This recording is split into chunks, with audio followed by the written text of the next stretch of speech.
Welcome back. This is an update of where it stands now.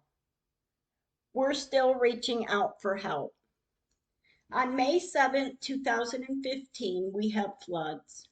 On May 9th, 2015, I found the headstones in Babyland 6 West in beep, beep, were not located where they belong. A week prior or 16 years before. We called the city with no consideration of any phone calls returned. I took more and more pictures as time was being stalled. I spent a lot of time comparing them to pictures taken over the years from 1999 to 2016. The pictures do not match up. The pictures don't match to what the city is saying once they did talk to us in March of 2016. They said they cut down a tree. Pictures of proof, 3 pictures. They said the headstones have not been moved, but the way the headstone looked compared to 1999, they don't match up. And after all the stalling they did over the years from May 11th, 2015 until November 26, 2019, finally, on January 16, 2019, we received an admission to the headstones had been moved. January 18, 2019, there are red boxes drawn in the grass as to where the headstones belonged. But from the pictures, that's wrong too. And they still haven't moved those headstones back. In August 2019, we petitioned the court to dig Megan. In September 2019, they start digging to fix the drain in the cemetery to solve the problem of the cemetery flooding when it rains. While working in the area, they marked to set in a new headstone west of Megan's known plot.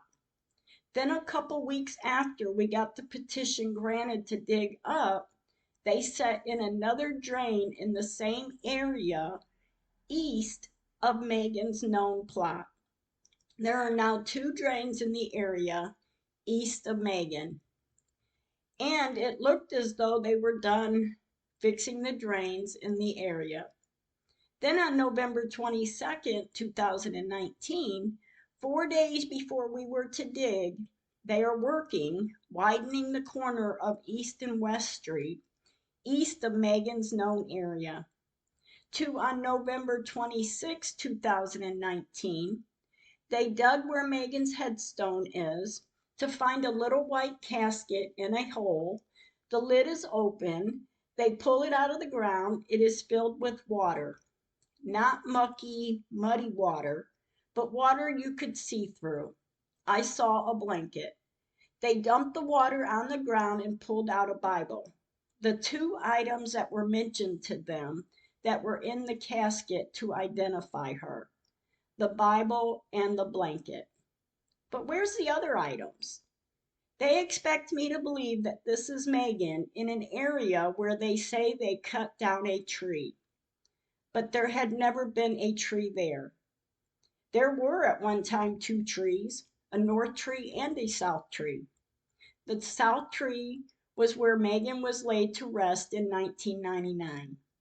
The north tree stood back a little, but towards the north entrance of the cemetery.